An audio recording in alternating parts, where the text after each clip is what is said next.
yarasın.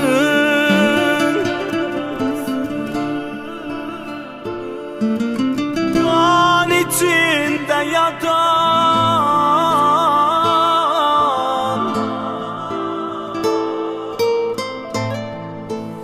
kalbinin parası.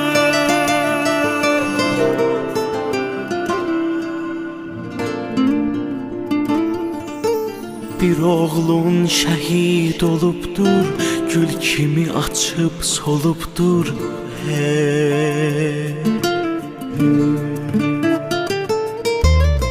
Qoyana vətən sağ olsun, hər ürəkdə bir dağ olsun.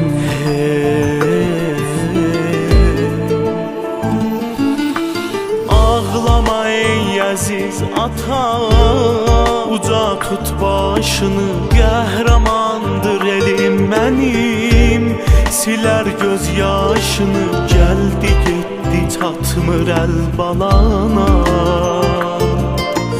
canımız qurban gözəl balana.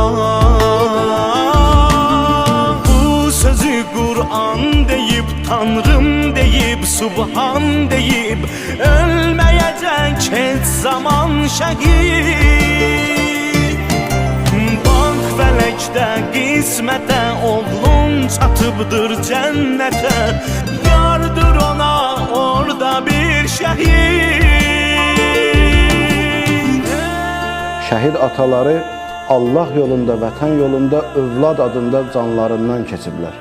Şəhidlər bir dəfə səbr edib, Allah yolunda, din yolunda, vətən yolunda canların qurban veriblərsə, şəhid ataları isə bir ömür yaşayıb, hər gün səbr edib və hər gün o vətən yolunda verdiyi övlad adında canların yad eləyib, səbr edirlər və bununla iftixar duyurlar.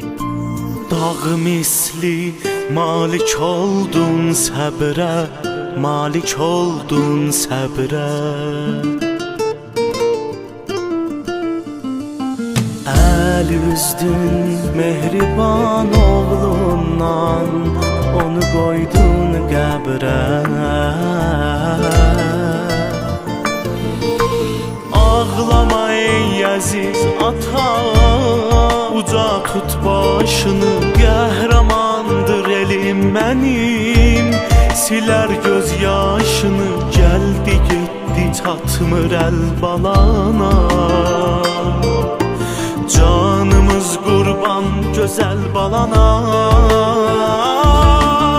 Bu sözü Qur'an deyib, Tanrım deyib, Subhan deyib, ölməyəcək heç zaman şəhid.